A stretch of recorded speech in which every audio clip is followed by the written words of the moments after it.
So, good morning once again. Yesterday, I told you about TE and TM mode and what are M and N, which are subscripts, for T and TM. And yesterday, for TE mode, I mean transverse electric mode, Z directed component of electric field, that is zero. I mean, it is not existing. But I mean, in the direction of propagation, this component is not existing, but to the direction, I mean, perpendicular, this particular electric component, it is existing. To the, I mean, in the and to the, you must understand the difference in the and to the, okay? But in the direction of propagation, magnetic field component is existing, right?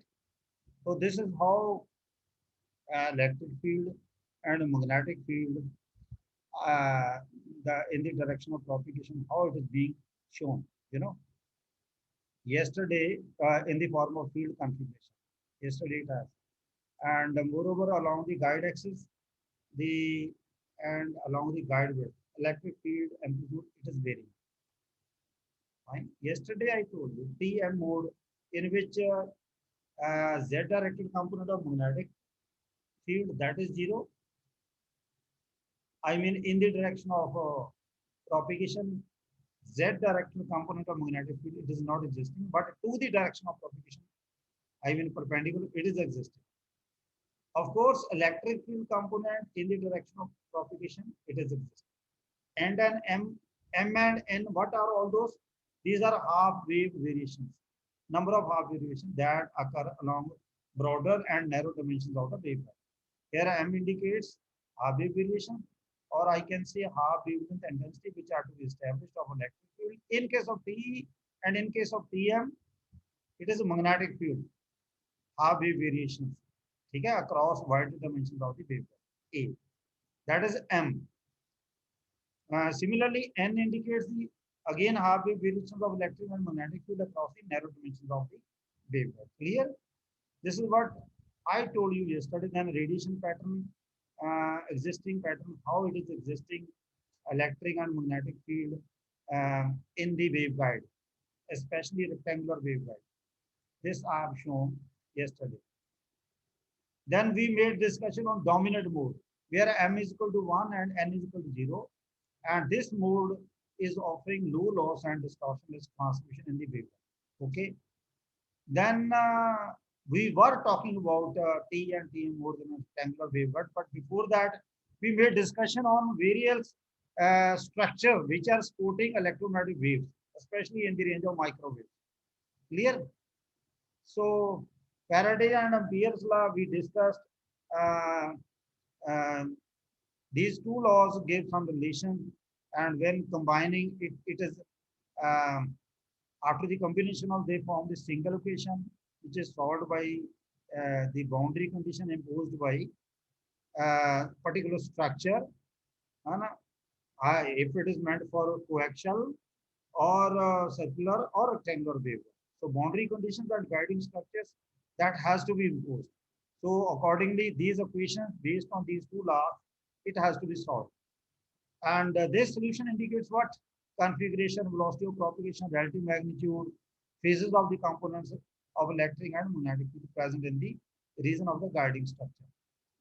ਇਸ ਤੋਂ ਬਾਅਦ ਕੀ ਕੀਤਾ ਦੋਨੋਂ ਲਾਜ਼ ਦੀਆਂ ਜਿਹੜੀਆਂ single equations ਨੂੰ Maxwell ਨੇ ਉਹਨੂੰ ਐਕਸਟੈਂਡ ਕੀਤਾ ਠੀਕ ਹੈ ਮੈਕਸਵੈਲ ਨੇ ਫੈਰਾਡੇ ਤੇ ਐਂਪੀਅਰਸ ਦੇ ਜਿਹੜਾ ਕੰਮ ਕੀਤਾ ਹੋਇਆ ਸੀ ਉਹਦੀਆਂ ਇਕੁਏਸ਼ਨਸ ਡਿਵੈਲਪ ਕੀਤੀਆਂ ਸੀ ਉਹਨੂੰ ਉਹਨੇ ਆਪਣੀਆਂ ਇਕੁਏਸ਼ਨਸ ਡਿਵੈਲਪ ਕਰਕੇ ਇੱਕ ਨਵੀਆਂ ਮੈਕਸਵੈਲ ਇਕੁਏਸ਼ਨਸ ਡਿਵੈਲਪ ਕਰਤੀਆਂ ਠੀਕ ਹੈ ਔਰ ਉਹਨੇ ਇਹ ਵੀ ਪ੍ਰੈਡਿਕਟ ਕੀਤਾ ਸੀ ਵੀ ਜਿਹੜੀ ਇਲੈਕਟ੍ਰੋਮੈਗਨੈਟਿਕ ਵੇਵਸ ਹੈ ਇਹ ਉਸੇ ਹੀ ਸਪੀਡ ਨਾਲ ਵੈਲੋਸਿਟੀ ਆਫ ਲਾਈਟ ਨਾਲ ਪ੍ਰੋਪੀਗੇਟ ਕਰਦੀ ਹੈ ਫ੍ਰੀ ਸਪੇਸ ਜਿੱਦਾਂ waveguide so he is the person who predicted that all EM waves travel in the free space with a velocity of light.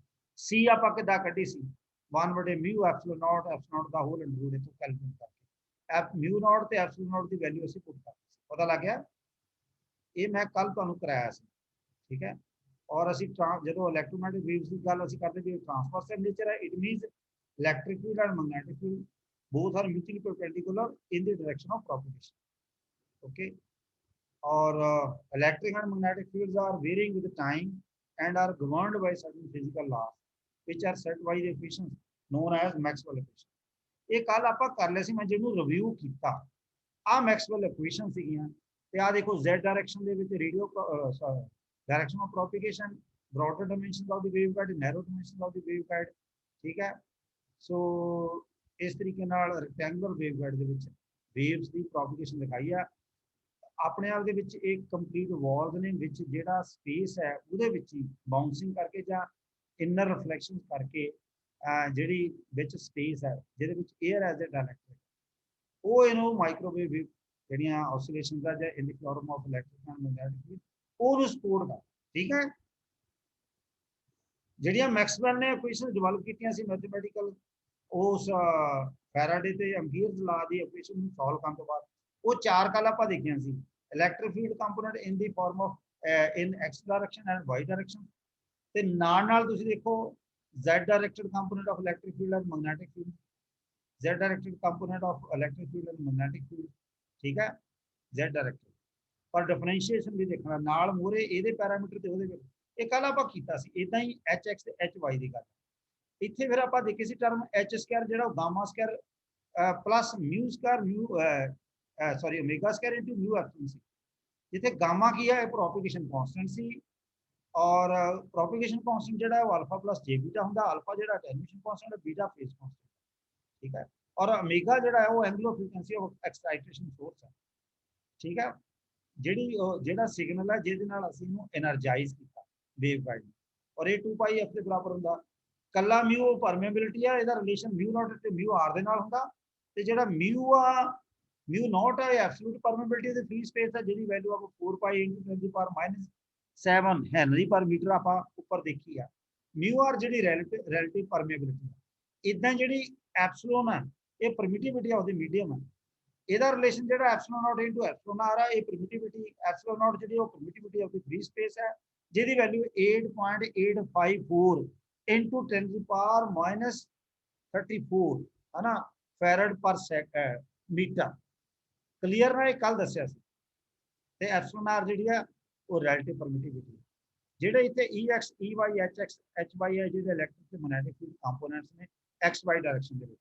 EZ ਤੇ HZ ਹੈ ਇਲੈਕਟ੍ਰਿਕ ਫੀਲਡ ਕੰਪੋਨੈਂਟਸ ਤੇ magnetic field components in the ਦੀ Z direction, ਨੂੰ Z directed component ਵੀ ਕਹਿੰਦੇ ਆ। ਆ ਦੋਨੋਂ ਟਰਮਾਂ ਜਿਹੜੀਆਂ ਡਿਫਰੈਂਸ਼ੀਏਸ਼ਨ ਕਰਦਾ with respect to X and Y। ਕੱਲ ਆਪਾਂ ਕੀਤਾ ਸੀ, ਮੈਂ ਤੁਹਾਨੂੰ ਦੁਬਾਰਾ ਰਿਪੀਟ ਹੀ ਕਰਾਤਾ ਆਲਮੋਸਟ। ਠੀਕ ਹੈ। ਤੋ ਇਹ ਜਿਹੜੀਆਂ ਇਕੁਏਸ਼ਨ ਆ ਉਹ 3.2 ਤੋਂ ਲੈ ਕੇ 3.4 ਤੱਕ ਇਹ ਜਨਰਲ ਰਿਲੇਸ਼ਨਸ਼ਿਪ ਹੈ for field components with in waveguide. ਠੀਕ ਹੈ। TM ਮੋਡ ਵਾਸਤੇ ਕੱਲ ਆਪਾਂ ਗੱਲ ਕੀਤੀ ਸੀ ਵੀ EZ ਤੇ HZ ਦੋਨੋਂ 0 ਹੁੰਦੇ ਆ। ਜਦੋਂ ਹੁਣ EZ ਤੇ HZ ਦੋਨਾਂ ਦੇ ਉੱਤੇ ਪੁੱਟ ਕਰ ਦਈਏ, ਇਹਦਾ ਮਤਲਬ ਇਹ ਜਿਹੜੀਆਂ ਸਾਰੀਆਂ ਇਕੁਏਸ਼ਨਾਂ ਦੇ ਵਿੱਚ ਤੋਂ X ਤੇ Y ਡਾਇਰੈਕਸ਼ਨ ਦੇ ਵਿੱਚ ਆਲ ਫੀਲਡ ਕੰਪੋਨੈਂਟ ਉਹ ਸਾਰੇ ਵੈਨਿਸ਼ ਹੋ ਜਾਣਗੇ, ਖਤਮ ਹੋ ਜਾਣਗੇ। ਇਸ ਕਰਕੇ ਵੇਵਗਾਈਡ ਦੇ ਵਿੱਚ TE ਮੋਡ ਐਗਜ਼ਿਸਟ ਕਰਦਾ ਹੀ ਨਹੀਂ। ਪਤਾ ਲੱਗ ਗਿਆ? Hello hello. ਹਾਂਜੀ ਸਰ। ਹਾਂਜੀ ਸਰ। ਹਾਂਜੀ ਸਰ। ਦੇਖੋ ਪਹਿਲਾਂ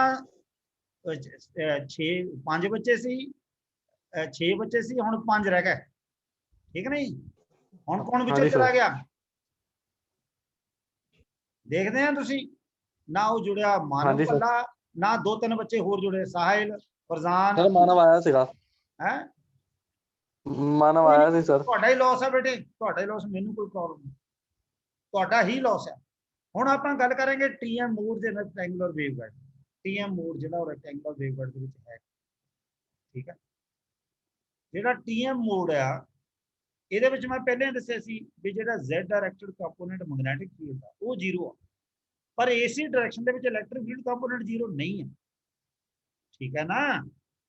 ਇਹ TM ਮੋਡ ਦੀ ਮੈਂ ਟ੍ਰਾਂਸਵਰਸ ਮੈਗਨੈਟਿਕ ਇਹਦੇ ਵਿੱਚ ਮੈਂ ਦੱਸਿਆ ਸੀ ਵੀ in the direction of propagation magnetic field component नहीं है, but to the direction of component है, but in the direction of propagation electric field component exist करता, मतलब it is not equal to 0।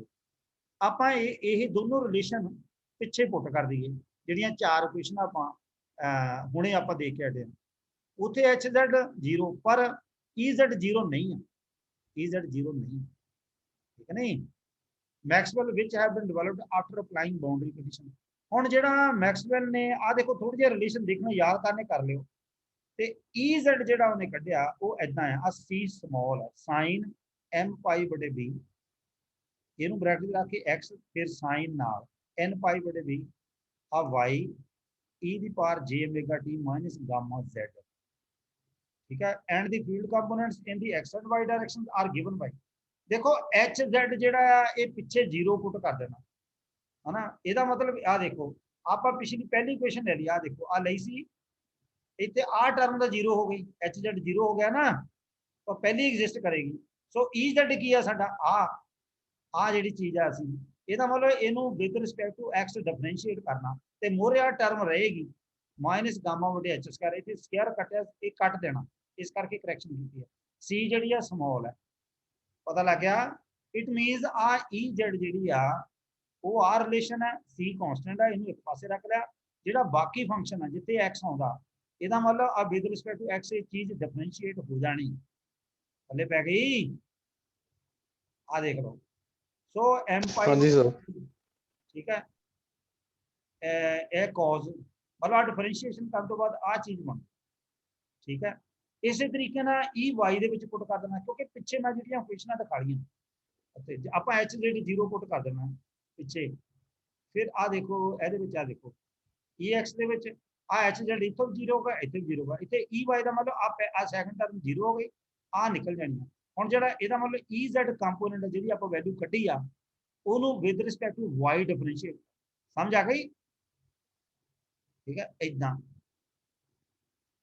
आ देखो, सो आ उन्हें टर्म रखी आ, ठीक है ना, आ उन्हें जेड़ा रिलेशन लिखा है इथे आ कंपोनेंट तो 0 हो गया, h z 0 ਇਹਦਾ मतलब e z ਦੀ वैल्यू ਤੇ ਪੁੱਟ ਕਰਕੇ ਉਹਨੂੰ with respect to y differentiate ਕਰ, ਠੀਕ ਹੈ।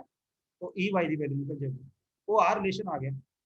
ਇਸੇ ਤਰੀਕੇ ਨਾਲ ਇਸ ਤੋਂ ਬਾਅਦ hx ਤੇ hy ਦੋਨੋਂ ਨੇ, hx ਦਾ ਰਿਲੇਸ਼ਨ ਇਹ ਹੈ ਤੇ ਗਾਮਾ ਸਕੁਆਇਰ ਨਹੀਂ ਹੈ, ਇਕੱਲਾ ਹੀ ਗਾਮਾ, तो इतने हुण एच जेड पहला कंपोनेंट 0 हो जाना, आ रह जाना सेकंड रह जाना जे ओमेगा एप्सिलॉन बटे एच स्क्वायर, ਇਹਦਾ मतलब ई जेड ਜਿਹੜਾ ਕੰਪੋਨੈਂਟ ਨੂੰ with respect to y differentiate ਕਰ ਦੇਣਾ, ਠੀਕ ਹੈ। ਇਸੇ ਤਰੀਕੇ ਨਾਲ ਜਿਹੜੀ एच y ਦਾ ਰਿਲੇਸ਼ਨ ਲਿਖਿਆ ਇਹਦੇ ਵਿੱਚ ਵੀ ਪਹਿਲਾ ਰਿਲੇਸ਼ਨ 0 ਹੋ ਜਾਣਾ, ਕਿਉਂਕਿ एच जेड 0 ਆ, ਤੇ ਇਟ ਮੀਨਸ ਆ ਜੇ ओमेगा एप्सिलॉन ਆ ਨਾ, ਇਹਦਾ मतलब ਆ ਜਿਹੜਾ z ਡਾਇਰੈਕਟਡ ਕੰਪੋਨੈਂਟ ਦੀ ਵੈਲਿਊ ਆਪਾਂ ਕੱਢੀ ਇਹਨੂੰ with respect to x differentiate ਕਰ ਦੇਣਾ, तो बाकी वैल्यू उन्नी आ जानी जे ओमेगा एप्सिलॉन बटे एच स्क्वायर, आ रिलेशन आ, ठीक है नहीं है कुछ भी नहीं। सी ते कांस्टेंट है, ए ब्रॉड डायमेंशन दा, वेवगाइड दी बी नैरो डायमेंशन है, एम जेड़ा आ ते एन जेड़ा ये हाफ वेवलेंथ वेरिएशन है अलोंग ए एंड बी, पता लग गया, कुछ भी नहीं। वो क्वेश्चन सिर्फ तुहानू 4 याद रखनियां पैण, ठीक है। तो हुण तुसीं नोट करो, कहंदा depending on the values of M and N we have various modes in TMOs, m ਦੇ ਵੈਲਿਊ ਦੀ m ਤੇ n ਦੀਆਂ ਵੈਲਿਊਜ਼ ਕਿੰਨੀਆਂ ਨੇ ਤੇ m ਕਿੰਨਾ ਆ n ਕਿੰਨਾ ਆ, ਉਹਦੀ ਵੈਲਿਊਜ਼ ਤੇ ਡਿਪੈਂਡ ਕਰਦਾ ਕਿ TM ਮੋਡਸ ਅਲੱਗ-ਅਲੱਗ ਕਿੱਦਾਂ ਦੇ ਐਗਜ਼ਿਸਟ ਕਰਦੇ ਆ। ਹੁਣ ਜੇ ਅਸੀਂ ਮੰਨ ਲਓ m ਵੀ 0 ਮੰਨ ਲਿਆ, n ਵੀ 0 ਮੰਨ ਲਿਆ, ਦੋਨੇ ਹੀ ਇਹਨਾਂ ਨੂੰ ਆਪਾਂ ਆ ਦੋਨੋਂ ਮੰਨ ਲਓ 0 ਮੰਨ m ਤੇ ਜਦੋਂ n ਦੀ ਵੈਲਿਊ ਅਸੀਂ 0 ਪੁੱਟ ਕਰਤੀ, ਠੀਕ ਹੈ, ਤੇ ਆਪਾਂ ਇਹਨਾਂ ਦੇ ਵਿੱਚ ਦੇਖਦੇ ਹਾਂ ਜਿੱਥੇ ਜਿੱਥੇ m ਆਇਆ, ਆ ਦੇਖ ਆ ਜਿਹੜੀਆਂ ਰਿਲੇਸ਼ਨ ਆ ਦੇਖ एक सेकंड आ देखो पहला कंपोनेंट ये भी आया ए एक्स ਦੇ ਜਿੱਥੇ ਜਿੱਥੇ ਵੀ ਜਿੱਥੇ ਇੱਥੇ ਹੁਣ e ਆ ਰਿਲੇਸ਼ਨ ਆਇਆ, ਇੱਥੇ m ਆਇਆ, ਠੀਕ ਹੈ, ਇਧਰ n ਆ, ਤੋ ਇੱਥੇ ਦੇਖ ਲੈਣਾ ਕਿਹੜੀ ਚੀਜ਼ ਹੈ, ਜੇ cos 0 1 ਬਣ ਜਾਂਦਾ ਜਾਂ ਤੇ sin 0 0 ਬਣ ਜਾਣਾ, ਐਂਗਲ ਕਿੱਦਾਂ ਬਣਦਾ, ਇਦਾਂ ਹੀ e y ਦੇ ਵਿੱਚ ਪੁੱਟ ਕਰ ਦੇਣੀ, ਇਦਾਂ ਹੀ h x ਦੇ ਵਿੱਚ ਪੁੱਟ ਕਰ ਦੇਣੀ, ਇਦਾਂ ਹੀ h y ਚ ਪੁੱਟ ਕਰ ਦੇਣੀ। ਜਦੋਂ ਅਸੀਂ ਪੁੱਟ ਕੀਤਾ ਇਹ ਚੀਜ਼ਾਂ ਉਹਨਾਂ ਇਕੁਏਸ਼ਨ ਦੇ ਵਿੱਚ ਅਸੀਂ ਦੇਖਿਆ ਕਿ ਸਾਰੇ ਕੰਪੋਨੈਂਟ ਜਿਹੜੇ ਇਲੈਕਟ੍ਰਿਕ ਤੇ ਮੈਗਨੈਟਿਕ ਫੀਲਡ ਦੇ ਆ ਉਹ ਵੈਲਿਊ ਉਹਨਾਂ ਦੀ ਖਤਮ ਹੋ ਗਈ ਆ, ਇਸ ਕਰਕੇ ਇਹ ਮੋਡ ਵੇਵਗਾਈਡ ਵਿੱਚ ਐਗਜ਼ਿਸਟ ਕਰ ਹੀ ਨਹੀਂ ਸਕਦਾ। ਸਮਝ ਆ ਗਈ? ਹੈਲੋ, ਹਾਂਜੀ ਸਰ। ਹਾਂ, ਫਿਰ ਅਸੀਂ m ਦੀ ਵੈਲਿਊ ਜੇ 0 ਰੱਖਦੇ ਆ, ਹਾਂਜੀ ਸਰ, 1 ਰੱਖਦੇ ਆ, ਇਹਨਾਂ ਦੋਨਾਂ ਵੈਲਿਊ ਨੂੰ ਵੀ ਪਿੱਛੇ ਚਾਰੇ ਇਕੁਏਸ਼ਨਾਂ 'ਚ ਪੁੱਟ ਕਰ ਲਓ। ਉਹ ਕਹਿੰਦਾ ਇਹਦੇ ਨਾਲ ਵੀ ਸਾਰੇ ਕੰਪੋਨੈਂਟ ਜਿਹੜੇ ਵੈਨਿਸ਼ ਹੋ ਗਏ, ਖਤਮ ਹੋ ਗਏ, ਇਹਦਾ ਮਤਲਬ ਇਹ ਮੋਡ ਵੀ ਨਹੀਂ ਐਗਜ਼ਿਸਟ ਕਰਦਾ, ठीक नहीं। फिर असी उल्टा कर दें, m की वैल्यू 1 कर देने, n की 0 कर देने, ठीक है, हाँ ठीक है, m की वैल्यू 1 थे और ये भी कहता 0, ये भी मोड एग्जिस्ट नहीं करता। सो ना 1 आ 2 आ 3, इसका मतलब पहले 3 मोड तो एग्जिस्ट करते नहीं, ना 0 0 ना 0 1 ना 1 0।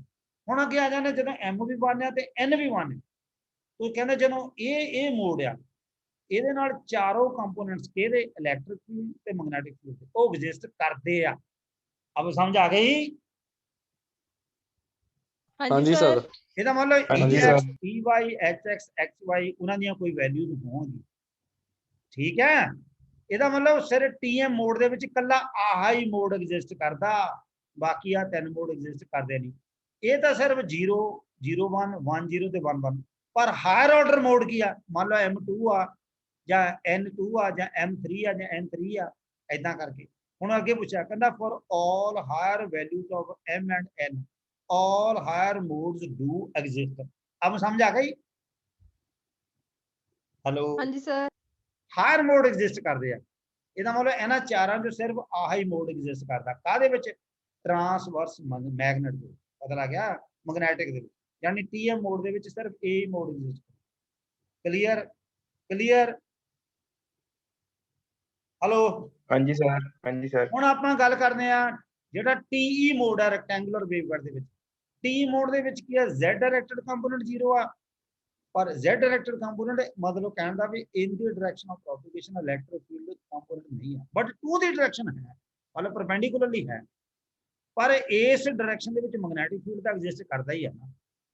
ਹੁਣ ਇਹਦਾ ਮਤਲਬ EZ ਦੀ ਵੈਲਿਊ ਉਹਨਾਂ ਚਾਰਾਂ ਇਕੁਏਸ਼ਨਾਂ 'ਚ ਪੁੱਟ ਕਰ ਦੇਣੀ ਹੈ, ਪਰ HZ 0 ਨਹੀਂ ਕਰਨਾ। ਠੀਕ ਹੈ, ਇਹਦਾ ਮਤਲਬ HZ ਦੀ ਵੈਲਿਊ, ਪਰ HZ ਜਿਹੜਾ ਮੈਕਸਵੈਲ ਇਕੁਏਸ਼ਨ ਨੇ ਆਫਟਰ ਬਾਉਂਡਰੀ ਕੰਡੀਸ਼ਨ ਲਗਾ ਕੇ ਰੈਕਟੈਂਗੂਲਰ ਵੇਵਗਾਈਡ ਦੇ ਵਿੱਚ ਉਹਨੂੰ ਜਿਹੜਾ ਸੋਲਵ ਕੀਤਾ ਤੇ Z डायरेक्टेड कंपोनेंट ਜਿਹੜਾ ਮੈਗਨੈਟਿਕ ਫੀਲਡ ਦਾ ਉਹ ਇਦਾਂ ਕੱਢਿਆ। ਠੀਕ ਹੈ, C cos m pi ਬਟੇ A x cos n pi ਬਟੇ B y ਨਾਲ ਆ। तो magnetic field component in the direction of propagation ਜਿਹੜਾ ਆ ਉਹ ਐਂਡ ਆਲ ਦਾ field components in x and y direction ਉਹ ਉਹਨੇ ਕੱਢੇ। Magnetic field component in the direction of propagation ਤੇ ਬਾਕੀ ਜਿਹੜੇ ਫੀल्ड कंपोनेंट ਇਹਨਾਂ ਚੀਜ਼ਾਂ ਨੂੰ ਪੁੱਟ ਕਰ ਦੇਣਾ ਪਹਿਲੀਆਂ ਚਾਰ ਇਕੁਏਸ਼ਨਾਂ 'ਚ। EZ 0 ਕਰ ਦੇਣਾ, HZ 0 ਨਹੀਂ ਕਰਨਾ। तो फिर चारों कंपोनेंट घट रहा है, देखो और EX वाला आ देखो पहला कंपोनेंट, ਇਹਦਾ मतलब EZ 0 पहला 0 हो गया, आ ही एग्जिस्ट करता। पता लग गया? ਇਹਦਾ मतलब आ HZ कंपोनेंट ਨੂੰ with respect to Y differentiate कर लेना। EY ਦੇ ਵਿੱਚ आ पहला पार्ट 0 हो गया, EZ 0 आ, सेकंड एग्जिस्ट करता। ਇਹਦਾ मतलब HZ कंपोनेंट ਨੂੰ ਇੱਥੇ with respect to X differentiate कर लेना, ਨਾਲ ਆ टर्म लेके देनी आ हैगी है ना ਨਾਲ। ठीक है, तो इस तरीके ना पता लग गया। और TE वास्ते ਜਿਹੜਾ EZ 0 ਹੁੰਦਾ ਸਾਨੂੰ ਪਤਾ। ठीक है, TE वास्ते ਹੁਣ TE ਦੀ ਗੱਲ ਕੀਤੀ ਹੈ ਨਾ ਉਹਨੇ, ਤੇ EY TE ਵਾਸਤੇ ਕਿਉਂਕਿ Z ਡਾਇਰੈਕਸ਼ਨ ਕੰਪੋਨੈਂਟ ਜਿਹੜਾ ਇਲੈਕਟ੍ਰਿਕ ਫੀਲਡ ਦਾ 0 ਆ, ਇਸ ਤਰੀਕੇ ਨਾਲ EY ਦੀ ਆ ਵੈਲਿਊ ਕੱਢ ਲਈ। ਇਦਾਂ ਹੀ ਹੁਣ HX, ਕਿਉਂਕਿ EZ ਤਾਂ 0 ਹੀ ਆ ਕੰਪੋਨੈਂਟ 0 ਕਰ ਲਿਆ, ਪਹਿਲਾ ਕੱਢ ਲੈਣਾ। HZ ਦੀ ਵੈਲਿਊ ਆਪਾਂ ਕੱਢ ਲਈ, ਉਹਨੂੰ with respect to X differentiate ਕਰਕੇ ਆ ਰਿਲੇਸ਼ਨ ਕੱਢ ਲਿਆ। ਠੀਕ ਹੈ, ਇਸੇ ਤਰੀਕੇ ਨਾਲ HY ਦੇ ਵਿੱਚ ਕਰ ਲਓ। तो आ कंपोनेंट तो 0 हो ही गया, पहला आ जाना बस माइनस गामा बटे H स्क्वायर नाल ए नाल। हुण क्लियर होया बेटे कुछ? हेलो हाँ जी सर। हाँ जी सर। इधर C कांस्टेंट है, A ब्रॉडर डायमेंशन है वेवगाइड दी, B नैरो डायमेंशन है, EX EY HX HY ये ਜਿਹੜੇ ਇਲੈਕਟ੍ਰਿਕ ਫੀਲਡ ਤੇ magnetic field components in the X and Y direction ਹੈ। EZ ਤੇ HZ ਜਿਹੜੇ electric field and magnetic field components in the direction of propagation है, यानी Z directed component भी कहने हैं। H square is equal to gamma square, ये gamma है, गामा ਜਿਹੜਾ प्रोपगेशन कांस्टेंट है, y नहीं लिखना ना r लिखना, gamma square is equal plus omega square mu epsilon, इथे गामा प्रोपगेशन कांस्टेंट। क्लियर? ठीक है, omega angular frequency of the excitation source है, ਜਿਹੜੀ स्मॉल e ਆ ਇਹ एक्सपोनेंशियल है। ਉੱਪਰ ਆਪਾਂ ਦੇਖਿਆ ਹੋਣਾ, ਆ ਦੇਖ ਕੁਝ ਟਰਮਾਂ ਦੇ ਵਿੱਚ स्मॉल e ਆ ਦੇਖ, ਆ ਜਿਹੜੀ e ਆ ਰਹੀ ये एक्सपोनेंशियल है EXP। ठीक है, एंड रेस्ट ਜਿਹੜੀਆਂ टर्म्स ਆ ਉਹ ਐਜ਼ ਯੂਜੂਅਲ ਅਸੀਂ ਲੈ ਲੈਂਦੇ। सो TE subscript M, N is the general mode and for different values of M and N the existence of specific modes can be evaluated। ठीक है, ਇਹ ਤਾਂ ਜਨਰਲ ਮੋਡ ਆ। ਹੁਣ M ਤੇ N ਦੀਆਂ ਵੈਲਿਊ ਕਿੰਨੀਆਂ ਨੇ ਉਹਦੇ ਹਿਸਾਬ ਨਾਲ TE ਮੋਡ ਐਗਜ਼ਿਸਟ ਕਰਦੇ ਆ। ਹੁਣ ਆਪਾਂ ਇਹਨੂੰ ਕੁਇਕਲੀ ਦੇਖਦੇ ਆ, ਉਹਦੇ ਵਿੱਚ ਹੀ ਪੁੱਟ ਕਰਕੇ ਉਹਨਾਂ ਚਾਰੇ ਇਕੁਏਸ਼ਨਾਂ ਦੇ ਵਿੱਚ। ਕਹਿੰਦਾ ਪਹਿਲਾਂ M ਵੀ 0 ਮੰਨ ਲੈਣੇ, N ਵੀ 0 ਮੰਨ ਲੈਣੇ। ਜਦੋਂ ਇਹ ਦੋਨੋਂ 0 ਮੰਨ ਲਿਆ, ਇਟ ਮੀਨਸ ਸਾਰੇ ਕੰਪੋਨੈਂਟ 0 ਹੋ ਗਏ, ਇਹਦਾ ਮਤਲਬ ਇਹ ਮੋਡ ਵਿੱਚ ਐਗਜ਼ਿਸਟ ਨਹੀਂ ਕਰਦਾ। ਹੁਣ ਸੈਕੰਡ 'ਚ ਜੇ M 0 ਕਰ ਲਿਆ ਤੇ N 1 ਕਰ ਲਿਆ, ਇਹਦੇ ਨਾਲ ਕੀ ਆ, EY ਤੇ HX ਤਾਂ 0 ਹੋ ਗਏ, ਦੋ these components become 0 पर EX ते HY 0 नहीं होए। ਇਹਦਾ मतलब ਇਹ ਮੋਡ ਐਗਜ਼ਿਸਟ ਕਰਦਾ, ਇਹ ਮੋਡ ਐਗਜ਼ਿਸਟ ਕਰਦਾ। ਸਮਝ ਆ ਗਈ? ਹਾਂਜੀ ਸਰ। ਹਾਂ, ਹੁਣ ਇਸੇ ਤਰੀਕੇ ਨਾਲ TE10 ਦੇ ਵਿੱਚ ਇੱਥੇ M1 ਹੋ ਗਿਆ, M0 ਹੋ ਗਿਆ, ਤੇ ਇਹ ਵੈਲਿਊ ਜਦੋਂ ਅਸੀਂ ਉਹਦੇ ਵਿੱਚ ਪੁੱਟ ਕਰਦੇ ਹਾਂ, ਇਹਦੇ ਨਾਲ ਇੱਕ EX ਤੇ HY 0 ਹੋ ਗਿਆ। ਉੱਪਰ ਉਲਟਾ ਸੀ ਦੇਖੋ, ਪਰ EY ਤੇ EY ਤੇ HX ਉਹ ਐਗਜ਼ਿਸਟ ਕਰਦੇ ਆ, ਉਹ 0 ਨਹੀਂ ਆ। ਇਹਦਾ ਮਤਲਬ ਇਹ ਵੀ ਮੋਡ ਐਗਜ਼ਿਸਟ ਕਰਦਾ। ਕਲੀਅਰ? ਹੈਲੋ। ਹਾਂਜੀ ਸਰ। ਹਾਂ ਹਾਂਜੀ ਸਰ। ਠੀਕ ਹੈ। ਹੁਣ ਆਪਾਂ ਗੱਲ ਕਰਦੇ ਆ ਇਹਦੀ, ਜਦੋਂ M ਵੀ 1 ਹੈ ਤੇ N ਵੀ 1 ਹੈ। ਜਦੋਂ M ਵੀ 1 N ਵੀ 1 ਹੈ, ਉਹਨਾਂ ਕੁਐਸਚਨ ਜਦੋਂ ਅਸੀਂ ਪੁੱਟ ਕਰਤਾ, तो ਇਹਦਾ ਮਤਲਬ ਇਹ ਮੋਡ ਤਾਂ ਐਗਜ਼ਿਸਟ ਕਰਦਾ ਹੀ ਕਰਦਾ, ਇਸ ਤੋਂ ਹਾਇਰ ਆਰਡਰ ਮੋਡ ਵੀ ਐਗਜ਼ਿਸਟ ਕਰਦੇ ਨੇ। ਕਲੀਅਰ? ਹਾਂਜੀ ਸਰ। ਹੁਣ ਨੋਟ ਆ ਦੇਖੋ ਮੈਂ ਕੀ ਲਿਖਿਆ, students are here by advised that don't be panic, ਘਬਰਾਉਣਾ ਨਹੀਂ। Here to see the Maxwell equation, Maxwell equation देख के घबराना नहीं। To understand the behaviour of the waveguide, that how actually electromagnetic waves in the form of various modes are propagating in the waveguide, what are their field or radiation patterns, and to get the answers of such questions which are coming in our minds, this is just a start। समझ आ गई? Complete जड़ा mathematical analysis of such occasions है, वो इस मतलब it is beyond the scope of this book. Polytechnic level पे तो इन्नी चीज है ही नहीं, इवन मैं भी ये पाती। So after knowing the solid background in mathematics, you will be able to study all these in higher classes। clear? Thus at this time simply go through all the equation and understand the various terminologies, remember few of them if need arises। तो समझ आ गई? Hello. हाँ जी sir जी। हाँ ਹਾਂਜੀ sir. समझ आई बच्चों? ਹੁਣ जी देखो, सर। ਹਾਂਜੀ ਸਰ। ਹੁਣ ਆਪਾਂ ਅੱਗੇ ਗੱਲ ਕਰਦੇ ਹਾਂ ਪ੍ਰੋਪੇਗੇਸ਼ਨ। ਉਹ ਪਾਰਟ ਜਿਹੜਾ ਤੁਹਾਨੂੰ ਇਦਾਂ ਲੱਗਾ ਹੋਊਗਾ, ਪਰ ਬ੍ਰੌਡ ਤੇ ਥੋੜਾ ਬਹੁਤ ਸਮਝ ਵੀ ਆ ਗਿਆ ਹੋਊਗਾ ਮੇਰੇ ਹਿਸਾਬ ਨਾਲ। ਠੀਕ ਹੈ। ਹੁਣ ਆਪਾਂ ਜਿਹੜਾ ਪ੍ਰੋਪੇਗੇਸ਼ਨ ਕਾਂਸਟੈਂਟ ਰੈਕਟੈਂਗਲ, ਜਿਹਦਾ ਆਪਾਂ ਫਿਲਟਰ ਦੇ ਵਿੱਚ ਟੂ ਪੋਰਟ ਨੈਟਵਰਕ ਲਈ ਤੁਸੀਂ ਕਰੈਕਟਰਿਸਟਿਕ ਇੰਪੀਡੈਂਸ ਦੀ ਗੱਲ ਕੀਤੀ ਹੋਣੀ, ਇਮੇਜ ਇੰਪੀਡੈਂਸ ਦੀ ਗੱਲ ਕੀਤੀ ਹੋਣੀ, ਰਿਲੇਟਿਵ ਇੰਪੀਡੈਂਸ ਦੀ ਗੱਲ ਕੀਤੀ ਹੋਣੀ ਹੈ। ਠੀਕ ਹੈ। ਉੱਥੇ ਟੂ ਪੋਰਟ ਨੈਟਵਰਕ ਸਿਮੈਟ੍ਰੀਕਲ ਵੀ ਹੈ ਤੇ ਏਸਿਮੈਟ੍ਰੀਕਲ ਵੀ ਹੈ। ਚੌਥੇ ਸੈਮ ਦੇ ਵਿੱਚ ਜਿਹੜਾ NFTL ਪੜਿਆ ਸੀ, ਉੱਥੇ ਪ੍ਰੋਪੇਗੇਸ਼ਨ ਕਾਂਸਟੈਂਟ ਦੀ ਗੱਲ ਕੀਤੀ ਸੀ ਆਪਾਂ। तो प्रोपेगेशन कांस्टेंट की ਹੁੰਦਾ? ਇਹਦੇ ਰੈਕਟੈਂਗੂਲਰ ਵੇਵਗਾਈਡ ਦੇ ਵਿੱਚ ਵੀ ਪ੍ਰੋਪੇਗੇਸ਼ਨ ਕਾਂਸਟੈਂਟ ਹੈ। तो कहता as stated earlier in the previous articles, ਇੱਥੋਂ ਦੀ ਗੱਲ ਕੀਤੀ ਹੈ, for the Maxwell equation developed for a rectangular waveguide, following mathematical relationship between the propagation constant gamma and angular frequency of the excitation source, that is omega, is evaluated। कितना केड़ा relation? By applying boundary condition. एस कितना? ਆਪਾਂ देखो h square is equal to gamma square plus omega square into mu epsilon पहला mathematical equation ਦੇ ਵਿੱਚ ਦੇਖਿਆ।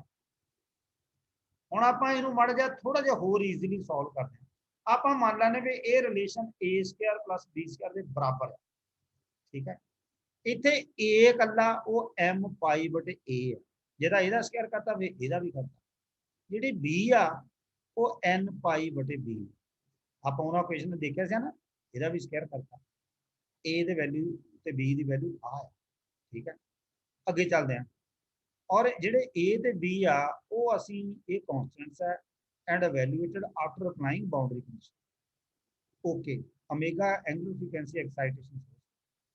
ਹੁਣ ਗਾਮਾ ਸਕੁਆਇਰ ਦੇ ਵਿੱਚ ਆਹ ਦੇਖੋ, ਕੱਲਾ ਗਾਮਾ ਸਕੁਆਇਰ ਜਿਹੜਾ ਆ ਇੱਥੋਂ ਜਦੋਂ ਕੱਲਾ ਗਾਮਾ ਸਕੁਆਇਰ ਲੱਭਦੇ ਆ, ਆ ਜਿਹੜਾ ਰਿਲੇਸ਼ਨ ਦੇਖੋ h ਸਕੁਆਇਰ ਇਹਦੇ ਬਰਾਬਰ ਆ, ਇਹ ਜਿਹੜਾ ਰਿਲੇਸ਼ਨ ਇਹਦੇ ਬਰਾਬਰ ਹੈ, ਔਰ ਇਹ ਜਿਹੜਾ ਰਿਲੇਸ਼ਨ ਇਹਦੇ ਬਰਾਬਰ ਹੈ। ਇਹਦਾ ਮਤਲਬ ਸਾਰੇ ਇੱਕ ਦੂਜੇ ਦੇ ਬਰਾਬਰ ਹੀ ਆ। ਹੈਲੋ। ਜੇ ਗਾਮਾ ਸਕੁਆਇਰ ਇਹਦੇ ਬਰਾਬਰ ਹੈ, ਸੌਰੀ h ਸਕੁਆਇਰ ਆਇਆ ਗਾਮਾ ਸਕੁਆਇਰ ਪਲਸ ਇਹਦੇ ਬਰਾਬਰ, और ये आर relation A square plus B square के बराबर है, फिर ए अगे दे बराबर। It means gamma square plus omega square mu epsilon वो ਇਹਦੇ भी बराबर है। क्लियर? हाँ जी सर। तो ਇਹਨਾਂ ਦੋਨਾਂ ਨੂੰ ਆਪਾਂ ਬਰਾਬਰ ਰੱਖ ਕੇ ਇਥੋਂ ਕੱਲਾ ਗਾਮਾ ਸਕੁਆਇਰ ਕੱਢ ਲਓ, ਜਿਹੜੀ ਨਾਲ ਲੱਗਦੀ ਟਰਮ ਦੂਜੇ ਪਾਸੇ ਜਾ ਕੇ ਮਾਈਨਸ ਹੋ ਗਈ। Yes sir. हाँ माइनस हो गया। हाँ ਹੁਣ ਕੱਲਾ ਗਾਮਾ ਕੱਢਣਾ ਤੇ ਹੋਲ ਅੰਡਰ ਰੂਟ ਲੈ ਲਿਆ ਠੀਕ ਹੈ। ਉਦਾਂ ਸਾਨੂੰ ਇਹ ਵੀ ਪਤਾ ਵੀ ਗਾਮਾ ਜਿਹੜਾ ਆ ਪ੍ਰੋਪੇਗੇਸ਼ਨ ਕਾਂਸਟੈਂਟ ਹੈ। ਪ੍ਰੋਪੇਗੇਸ਼ਨ ਦਾ ਮਤਲਬ ਹੁੰਦਾ ਸਿਗਨਲ ਦਾ ਬਹਾਵ। ਜਦੋਂ ਆਪਾਂ ਵੇਵਗਾਈਡ ਨੂੰ એનર્ਜਾਈਜ਼ ਕਰਨਾ ਹੈ ਐਕਸਾਈਟੇਸ਼ਨ ਸੋਰਸ ਨਾਲ ਪਾਰਟੀਕੂਲਰ ਫ੍ਰੀਕੁਐਂਸੀ ਨਾਲ ਮਾਈਕ੍ਰੋਵੇਵ ਦੀ ਰੇਂਜ ਦੇ ਵਿੱਚ ਜਿਹੜਾ ਸਿਗਨਲ ਪ੍ਰੋਪੇਗੇਟ ਕਰਨਾ ਉਹਦਾ ਕੁਝ ਲਾਸ ਵੀ ਹੋਏਗਾ, ਉਹ ਅਲਫਾ ਡਿਸਾਈਡ ਕਰਦਾ। ਤੇ ਇਲੈਕਟ੍ਰਿਕ ਫੀਲਡ ਤੇ ਮੈਗਨੈਟਿਕ ਫੀਲਡ ਦੇ ਵਿੱਚ ਫੇਜ਼ ਵੇਰੀਏਸ਼ਨ ਵੀ ਆਏਗੀ, ਠੀਕ ਨਹੀਂ, ਉਹ ਬੀਟਾ ਡਿਸਾਈਡ ਕਰਦਾ। ਸੋ ਅਲਫਾ ਇੱਥੇ ਅਟੈਨੂਏਸ਼ਨ ਹੈ ਕਾਂਸਟੈਂਟ ਹੈ, ਬੀਟਾ ਫੇਜ਼ ਸ਼ਿਫਟ ਹੈ ਜਾਂ ਫੇਜ਼ ਕਾਂਸਟੈਂਟ ਹੈ। Asymmetrical network are characterised by two electrical property. ਆਪਾਂ ਸਿਮੈਟ੍ਰੀਕਲ ਨੈਟਵਰਕ ਦੀ ਗੱਲ ਕੀਤੀ ਸੀ, ਉਹਦੀਆਂ ਦੋ ਇਲੈਕਟ੍ਰੀਕਲ ਪ੍ਰੋਪਰਟੀ ਸੀ, ਇੱਕ ਕਰੈਕਟਰਿਸਟਿਕ ਇੰਪੀਡੈਂਸ ਤੇ ਦੂਜੀ ਪ੍ਰੋਪੇਗੇਸ਼ਨ ਕਾਂਸਟੈਂਟ, ਠੀਕ ਨਹੀਂ। ਹੁਣ ਪ੍ਰੋਪੇਗੇਸ਼ਨ ਕਾਂਸਟੈਂਟ ਅਸੀਂ ਆ ਵੀ ਕੱਢਿਆ ਤੇ ਪ੍ਰੋਪੇਗੇਸ਼ਨ ਕਾਂਸਟੈਂਟ ਸਾਨੂੰ ਆ ਵੀ ਪਤਾ, ਇਹ ਵੀ ਗਾਮਾ ਦੋਨੋਂ ਰੱਖ ਲਿਆ ਬਰਾਬਰ। Clear? Hello yes sir. Yes sir. हाँ ये दोनों रख लिया बराबर। हुण की कहना देखो, कहना as we know that waveguide is acting as a high pass filter, ठीक है। वेवगाइड तो हाई पास फिल्टर की तरह बिहेव करता, पता ही है उन्हें हाई फ्रीक्वेंसी को फॉलो करना। So frequency below the cut off is not allowed. मतलब जिथे लॉन्गेस्ट वेवलेंथ सी ਜਾਂ कट ऑफ फ्रीक्वेंसी ਉਹ ਤੋਂ ਥੱਲੇ ਵਾਲੀ फ्रीक्वेंसी ਤਾਂ ਉਹਨੂੰ ਅਲਾਉ ਕਰਨਾ ਹੀ ਨਹੀਂ ਨਾ, ਉੱਪਰ ਹਰ फ्रीक्वेंसी ਨੂੰ ਅਲਾਉ ਕਰਨਾ। frequency signals ਜਿਹਨੂੰ ਅਸੀਂ ਕਹਿੰਦੇ beyond cut will be passed. So keeping this thing in mind, the propagation of EM waves through the waveguide will be decided at lower and higher frequency. Lower ਦਾ ਮਤਲਬ cut off ਤੇ ਉਸ ਤੋਂ ਉੱਪਰ ਤੱਕ, ਮਤਲਬ cut off just exactly at cut off ਜਾਂ ਉਸ ਤੋਂ ਉੱਪਰ ਹੀ propagate ਕਰਨਾ। ਹੁਣ ਆਪਾਂ ਦੇਖਦੇ ਹਾਂ at lower frequency ਇਸ ਇਕੁਏਸ਼ਨ ਨੂੰ ਮਨ ਰੱਖ ਕੇ ਕੀ ਕਹਿੰਦਾ at lower frequency, ਠੀਕ ਹੈ। एंड लोअर फ्रीक्वेंसी ਜਿਹੜਾ ओमेगा ਆ ਇਹ ਸਮਾਲ ਬਣ ਜਾਂਦਾ, ਸਮਾਲ ਕੁਆਂਟੀਟੀ, ਕਿਉਂਕਿ ओमेगा 2 पाई f ਦੇ ਬਰਾਬਰ ਹੈ। ਜੇ f ਛੋਟੀ ਹੈ ਤੇ ਓਵਰਆਲ ਰਿਲੇਸ਼ਨ ਛੋਟਾ, angular frequency of the ਐਕਸਾਈਟੇਸ਼ਨ source. ਸੋ ਇਸ ਇਹਦੇ ਨਾਲ ਕੀ ਹੋ ਜਾਣਾ, ਇਹਦੇ ਨਾਲ ਕੀ ਹੋ ਜਾਣਾ, ਜੇ ओमेगा ਟਰਮ ਸਮਾਲ ਹੈ, ਆ ਸਮਾਲ, ਫਿਰ ਕੀ ਕਹਿੰਦਾ ਇਹ ਟਰਮ ਜਿਹੜੀ ਇਸ ਰਿਲੇਸ਼ਨ ਤੋਂ ਛੋਟੀ ਹੋ ਜਾਣੀ। ਕਲੀਅਰ? ਐਦਾਂ ਮੰਨ ਕੇ ਚੱਲੋ, ਜੇ ओमेगा मतलब फ्रीक्वेंसी घट है, लोअर ओमेगा घट जाना ਤੇ ਆ ਓਵਰਆਲ ਟਰਮ ਵੀ ਘਟ ਜਾਣੀ, ਇਹ ਟਰਮ ਇਹ ਤੋਂ ਛੋਟੀ ਹੋ ਜਾਣੀ, ਉਹਨੂੰ ਉਹਨੇ ਇਦਾਂ ਲਿਖ ਲਿਆ। ਸੋ ਇਸ ਵਿੱਚ ਕੀ ਹੋਣਾ, ਜਿਹੜਾ ਪ੍ਰੋਪੇਗੇਸ਼ਨ ਕਾਂਸਟੈਂਟ ਗਾਮਾ ਆ ਉਹ ਕਹਿੰਦਾ ਬਣ ਜਾਂਦਾ real and positive and equal to the attenuation constant, ਕਿਉਂਕਿ ओमेगा ਹਾਂ ਉਹ ਦੇਖੋ ਅਲਫਾ ਇਜ਼ ਇਕੁਅਲ ਟੂ ਆ ਦੇਖੋ gamma is equal to alpha plus J beta, ਇੱਥੇ ਲਿਖਿਆ ਨਾ ਪ੍ਰੋਪੇਗੇਸ਼ਨ ਕਾਂਸਟੈਂਟ, ਉਹ ਰੀਅਲ ਬਣ ਜਾਂਦਾ। ਕਹਿੰਦਾ ओमेगा ਦੇ ਸਮਾਲ ਹੋਣ ਨਾਲ एंगुलर फ्रीक्वेंसी ਜਿਹੜੀ एक्साइटेशन सोर्स है, ਇਹਨੂੰ ਆਪਾਂ ਰਿਲੇਸ਼ਨ ਲਿਖਣਾ ਇਦਾਂ, ਆ ਚੀਜ਼ ओमेगा ਛੋਟੀ ਓਵਰਆਲ ਟਰਮ ਛੋਟੀ, ਇਹ ਤੋਂ ਛੋਟੀ ਹੋ ਗਈ, ਲਿਖਿਆ। ਇਹਦੇ ਕਰਨ ਦੇ ਨਾਲ ਜਿਹੜਾ ਪ੍ਰੋਪੇਗੇਸ਼ਨ ਕਾਂਸਟੈਂਟ ਰੀਅਲ ਤੇ ਪੋਜ਼ਿਟਿਵ ਬਣ ਜਾਂਦਾ ਤੇ ਉਹਦੀ ਰੀਅਲ ਟਰਮ ਜਿਹੜੀ ਅਲਫਾ ਆ। ਕਲੀਅਰ? ਇਹਦਾ ਮਤਲਬ ਗਾਮਾ ਅਲਫਾ ਦੇ ਬਰਾਬਰ ਬਣ ਗਿਆ। ਇਟ ਮੀਨਸ ਇਹਦਾ ਮਤਲਬ ਕੁਝ ਵੀ ਪ੍ਰੋਪੇਗੇਟ ਨਹੀਂ ਕਰਨਾ, ਸਾਰਾ ਸਿਗਨਲ ਅਟੈਨੂਏਟ ਹੋ ਜਾਣਾ, nothing will be passed. Thus there is no change in phase. ਜਦੋਂ ਕੁਝ ਪ੍ਰੋਪੇਗੇਟ ਹੀ ਨਹੀਂ ਕਰਨਾ ਤੇ ਫੇਸ ਚੇਂਜ ਕਾਹਦਾ ਆਊਗਾ। ਸੋ ਐਟ ਲੋਅਰ ਫ੍ਰੀਕੁਐਂਸੀ ਦੇ ਵੇਵ ਕੈਨ ਨਾਟ ਪ੍ਰੋਪੇਗੇਟ। ਕਲੀਅਰ? ਹੁਣ ਆਪਾਂ ਹਾਇਰ ਫ੍ਰੀਕੁਐਂਸੀ ਤੇ ਚੱਲ ਜਾਂਦੇ ਹਾਂ। ਹਾਇਰ ਫ੍ਰੀਕੁਐਂਸੀ ਤੇ ਇਹ ਰਿਲੇਸ਼ਨ ਇਹ ਤੋਂ ਉਲਟਾ, ਇਹ ਵੱਡਾ ਹੋ ਗਿਆ, ओमेगा ਲਾਰਜ ਬਣ ਗਿਆ। ਜਿਹੜੇ ओमेगा ਲਾਰਜ ਬਣ ਗਿਆ, ਆ ਰਿਲੇਸ਼ਨ ਇਹ ਤੋਂ ਵੱਡਾ ਹੋ ਗਿਆ, ਇਹਦਾ ਮਤਲਬ ਪ੍ਰੋਪੇਗੇਸ਼ਨ ਕਾਂਸਟੈਂਟ ਜਿਹੜਾ ਗਾਮਾ ਉਹ ਇਮੇਜਨਰੀ ਬਣ ਜਾਣਾ। ਜਿਹੜਾ ਇਮੇਜਨਰੀ ਟਰਮ ਆ ਉੱਪਰ ਹੈਗਾ ਬੀਟਾ, ਉਹ ਦੇਖੋ ਰੀਅਲ ਟਰਮ ਤਾਂ ਅਲਫਾ ਆ, ਉਹਨੇ ਕਹਿਤਾ ओमेगा ਜਿਹੜਾ ਗਾਮਾ ਉਹ ਇਮੇਜਨਰੀ ਬਣ ਜਾਣਾ, ਤੇ ਇਮੇਜਨਰੀ ਕੌਣ ਆ, ਬੀਟਾ। ਸਮਝ ਆ ਗਈ? ਆ ਰੀਅਲ ਪਾਰਟ ਹੈ, ਇਮੇਜਨਰੀ ਪਾਰਟ। ਇਹਦਾ ਮਤਲਬ ਹਰ ਫ੍ਰੀਕੁਐਂਸੀ ਦੇ ਇਹ ਰਿਲੇਸ਼ਨ ਪਹਿਲੀ ਗੱਲ ਤਾਂ ਇਹਦਾ ਇਹ ਤੋਂ ਵੱਡਾ ਹੋ ਜਾਣਾ, ਫਿਰ ਪ੍ਰੋਪੇਗੇਸ਼ਨ ਕਾਂਸਟੈਂਟ ਜਿਹੜਾ ਇਮੇਜਨਰੀ ਤੇ ਇਕੁਅਲ ਟੂ ਫੇਸ ਕਾਂਸਟੈਂਟ ਹੋਣਾ ਤੇ ਗਾਮਾ ਬੀਟਾ ਦੇ ਬਰਾਬਰ ਬਣਦਾ। ਇਹਦਾ ਮਤਲਬ ਸਿਗਨਲ ਹੁਣ ਕੰਪਲੀਟਲੀ ਪਾਸ ਕਰੇਗਾ, ਜੇ ਪਾਸ ਕਰੂਗਾ ਤੇ ਉਹਦੇ ਵਿੱਚ ਫੇਸ ਚੇਂਜ ਵੀ ਆਊ। ਕਲੀਅਰ? ਹਾਂਜੀ ਸਰ। ਹਾਂ, ਅਦਰਵਾਈਜ਼ ਆਪਾਂ ਜਦੋਂ ਅਟੈਨੂਏਸ਼ਨ ਵਰਸਸ ਫ੍ਰੀਕੁਐਂਸੀ ਦੀ ਗੱਲ ਕਰਦੇ ਆ, ਦੇਖੋ ਕੱਟ ਆਫ ਤੋਂ ਥੱਲੇ ਜਿਹੜਾ ਇਹ ਸਟਾਪ ਬੈਂਡ ਹੀ ਆ, ਉੱਪਰ ਜਿਹੜੀ ਉੱਪਰ ਵਾਲੀ ਫ੍ਰੀਕੁਐਂਸੀ ਪਾਸ ਕਰਨੀ, तो ये मैं वैसे जनरल दिखाया। तो waveguide is acting as a high pass filter, cut off तो ऊपर वाली फ्रीक्वेंसी में उन्हें अलाउ करना। ठीक है, समझ आ गई? वेवगाइड हाँ जी thus सर। at transition ਦਾ ਮਤਲਬ ਕੱਟ ਆਫ, ਜਿਹੜਾ ਗਾਮਾ ਆ ਇਟ ਬਿਕਮਸ 0, ਪ੍ਰੋਪੀਗੇਸ਼ਨ ਜੀ ਹੁੰਦੀ ਹੀ ਨਹੀਂ, ਕੱਟ ਆਫ ਤੇ ਨਹੀਂ ਹੋਣੀ, ਕੱਟ ਆਫ ਤੋਂ ਬਿਯੋਂਡ ਹੋਣੀ, ਉਸ ਤੋਂ ਜਸਟ ਉੱਪਰ ਹੋਣੀ। ਐਂਡ ਪ੍ਰੋਪੀਗੇਸ਼ਨ ਜਾਂ ਇਹ ਕਹੀਏ ਕਿ gamma become 0 and propagation just starts, ਗੱਲ ਪੱਲੇ ਪਈ, propagation just starts. So frequency at ਵਿੱਚ ਗਾਮਾ ਜਸਟ ਬਿਕਮਸ 0, ਜਿੱਥੇ ਪ੍ਰੋਪੀਗੇਸ਼ਨ 0 ਹੋ ਜਾਂਦੀ, ਜਿੱਥੇ ਪ੍ਰੋਪੀਗੇਸ਼ਨ ਕਾਂਸਟੈਂਟ ਜਸਟ 0 ਹੋ ਜਾਂਦਾ, ਉਸ ਫ੍ਰੀਕੁਐਂਸੀ ਨੂੰ ਅਸੀਂ ਕੱਟ ਆਫ ਫ੍ਰੀਕੁਐਂਸੀ। ਕਲੀਅਰ? ਮੰਨ ਲਓ ਕੱਟ ਆਫ ਫ੍ਰੀਕੁਐਂਸੀ ਤੇ ਗਾਮਾ ਕੀ ਬਣ ਜਾਂਦਾ 0, ਗਾਮਾ ਕੀ ਬਣ ਜਾਂਦਾ 0, ਇਹਦਾ ਮਤਲਬ ਸਿਗਨਲ ਨੇ ਪਾਸ ਨਹੀਂ ਕਰਨਾ। ਠੀਕ ਹੈ, ਐਂਗੂਲਰ ਫ੍ਰੀਕੁਐਂਸੀ ਸਾਨੂੰ ਪਤਾ ਓਮੇਗਾ ਦੀ 2 ਪਾਈ ਐਫ ਦੇ ਬਰਾਬਰ ਹੁੰਦੀ ਆ। ਜੇ ਆਪਾਂ ਕੱਟ ਆਫ ਦੀ ਗੱਲ ਕਰਦੇ ਹਾਂ, ਕੱਟ ਆਫ ਦੀ ਗੱਲ ਕਰਦੇ ਹਾਂ, ਜੇ ਆਪਾਂ ਕੱਟ ਆਫ ਦੀ ਗੱਲ ਕਰੀਏ, ਆ ਲਓ ਆ ਦੇਖੋ, ਫਿਰ ਇੱਥੇ ਓਮੇਗਾ ਦੇ ਪੈਰਾਂ 'ਚ ਸੀ ਤੇ ਐਫ ਦੇ ਪੈਰਾਂ 'ਚ ਸੀ, ਇਹਨੂੰ ਇਦਾਂ ਲਿਖ ਲਓ। ਲਿਖ ਲਿਆ? ਹੈਲੋ जी सर। ਹਾਂ ਲਿਖ ਲਿਆ। ਹੁਣ ਕਿਉਂਕਿ ਕੱਟ ਆਫ ਤੇ ਗਾਮਾ ਕੀ ਆ 0, ਗਾਮਾ ਉਸ ਰਿਲੇਸ਼ਨ 'ਚ ਪੁੱਟ ਕਰ ਦਿਓ ਉੱਪਰ। ਇੱਧਰ ਮੂਰੇ ਗਾਮਾ ਗਾਮਾ ਸੀ ਹੈ ਨਾ, ਗਾਮਾ ਸਕੁਆਇਰ, ਪਹਿਲੇ ਇੱਧਰ ਗਾਮਾ ਸਕੁਆਇਰ ਸੀ, whole under root squaring on both side, ਇੱਧਰ ਦਾ ਅੰਡਰ ਰੂਟ ਹਟ ਗਿਆ। ਜਿਹੜੇ ਗਾਮਾ ਉਹਨੇ ਕਹਿਤਾ ਕਿ ਕੱਟ ਆਫ ਤੇ 0 ਆ, ਕੱਟ ਆਫ ਫ੍ਰੀਕੁਐਂਸੀ ਦੀ ਪ੍ਰੋਪਗੇਸ਼ਨ ਹੁੰਦੀ ਨਹੀਂ ਤੇ 0 ਵੱਡੀ ਪਹਿਲੀ ਪੁੱਟ ਕਰਕੇ, ਤੇ ਆਹ ਟਰਮ ਇੱਧਰ ਆ ਕੇ ਪੋਜ਼ਿਟਿਵ ਹੋ ਜਾਏਗੀ। ਹੋ ਗਈ? ਹੋ ਗਈ। ਹੁਣ ਇੱਥੋਂ ਓਮੇਗਾ ਜਿਹੜੀ ਆ ਕੱਟ ਆਫ ਫ੍ਰੀਕੁਐਂਸੀ ਕੱਢਣ ਲਈ ਤੇ ਆਹ ਰਿਲੇਸ਼ਨ ਮਿਊ ਤੇ ਐਪਸਿਲਨ ਇਹਦੇ ਨੀਚੇ ਚਲ ਗਏ। ਹੁਣ ਕੱਢ ਕੱਲਾ ਓਮੇਗਾ ਸੀ, ਉਹਦਾ ਅੰਡਰ ਰੂਟ ਲੈ ਲਿਆ, ਓਮੇਗਾ ਸੀ ਆਇਆ ਇਦਾਂ ਨਿਕਲ ਗਿਆ, ਇਹਦਾ ਵੀ ਅੰਡਰ ਰੂਟ ਇਹਦਾ ਵੀ ਹੋ ਗਿਆ। ਪਰ ਓਮੇਗਾ ਸੀ ਸਾਨੂੰ ਪਤਾ, ਆ ਦੇਖੋ 1/μ ਐਪਸਿਲਨ ਸਾਨੂੰ ਪਤਾ ਇਹ ਵੈਲੋਸਿਟੀ ਆਫ ਲਾਈਟ ਹੁੰਦੀ ਆ, ਆਪਾਂ ਪਹਿਲਾਂ ਕੱਢ ਕੇ ਹਟੇ ਸੀ। ਇੱਥੇ ਇਹਦਾ ਮਤਲਬ ਇਹ ਕਿਹਦੇ ਬਰਾਬਰ ਬਣ ਗਈ ਸੀ ਦੇ ਤੇ ਓਮੇਗਾ ਸੀ ਕਿਹਦੇ ਬਰਾਬਰ ਹੁੰਦਾ 2 ਪਾਈ ਐਫ ਸੀ ਦੇ, 2 ਪਾਈ ਐਫ ਸੀ ਕੱਢ ਲਓ, 1 ਇਹਦੇ 2 ਪਾਈ ਇਹਦੇ ਨੀਚੇ ਲੈ ਗਏ, ਆ ਗਈ? हाँ जी सर।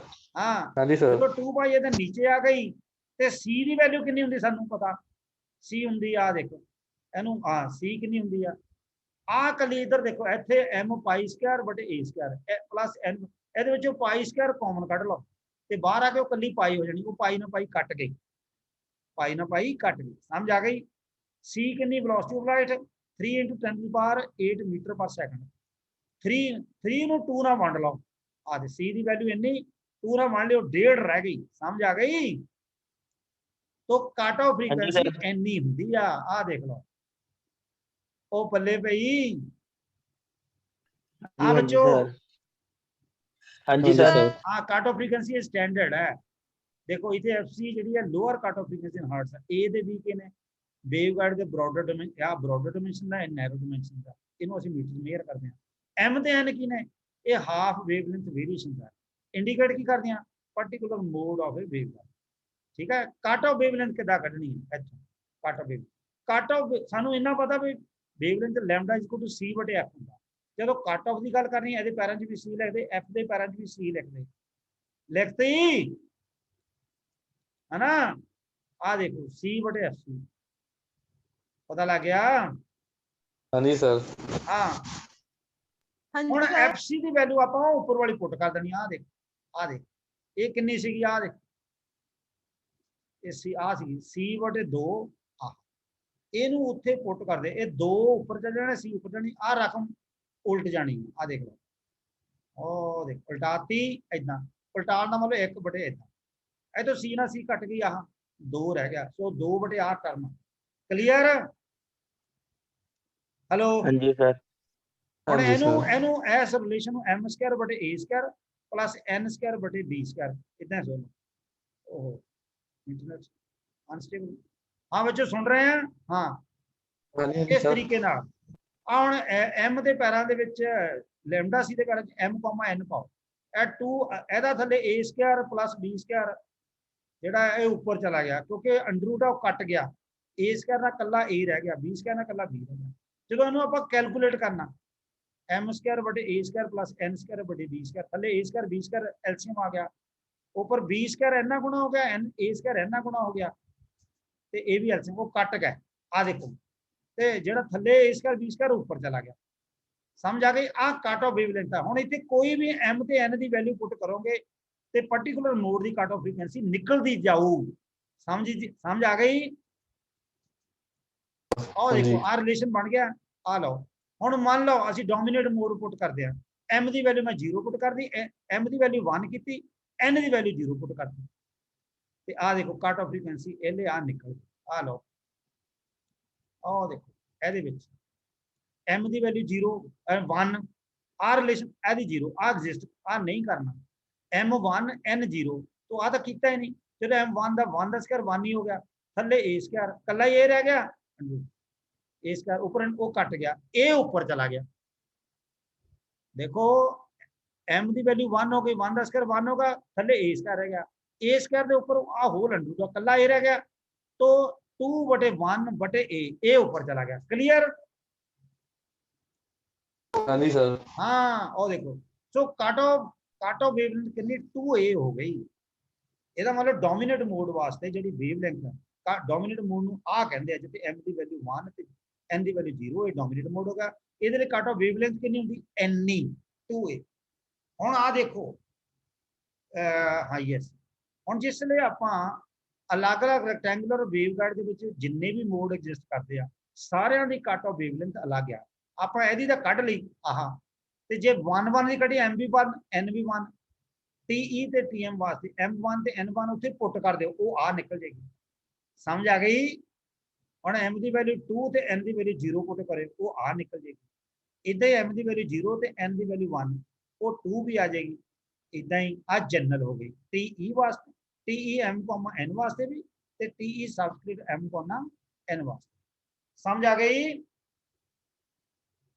हेलो हाँ जी सर। हाँ, सो ये ਸੀਗੀ ਹੁਣ ਪਾਰਟਿਕੂਲਰ ਸਾਈਜ਼ ਰੈਕਟੈਂਗੂਲਰ ਵੇਵਗਾਈਡ ਦਾ ਪਾਰਟਿਕੂਲਰ ਮੋਡ ਵਾਸਤੇ ਕੱਟ ਆਫ ਵੇਵਲੈਂਥ ਜਿਹੜੀ ਅਲੱਗ, ਠੀਕ ਹੈ, ਸਮਝ ਆ ਗਈ? ਸੋ ਇਹ ਡੋਮੀਨੇਟ ਮੋਡ ਆ, ਹਾਂਜੀ sir। ਕਾਮਨ ਫੈਕਟਰ ਜਿਹੜਾ ਉਹ ਡੋਮੀਨੇਟ ਮੋਡ ਨੂੰ ਹੀ ਪ੍ਰੋਪੀਗੇਟ ਮੰਨਦਾ, ਜਦੋਂ ਦੋ ਜਾਂ ਦੋ ਮੋਡ ਪ੍ਰੋਪੀਗੇਟ ਕਰਦੇ ਆ, ਉਹ ਇੰਟਰੈਕਟ ਕਰਦੇ ਆ ਅਨਡਿਜ਼ਾਇਰੇਬਲ ਵਿੱਚ, so it is usually preferable to have one mode at a time in a waveguide, so waveguide can be made to support only dominant mode, this is most commonly used mode, ठीक है? Next time आप discuss करेंगे, 1 minute तो घट रह गया, I am going to stop now, screenshot ले लो, hello okay sir. Okay sir. Screenshot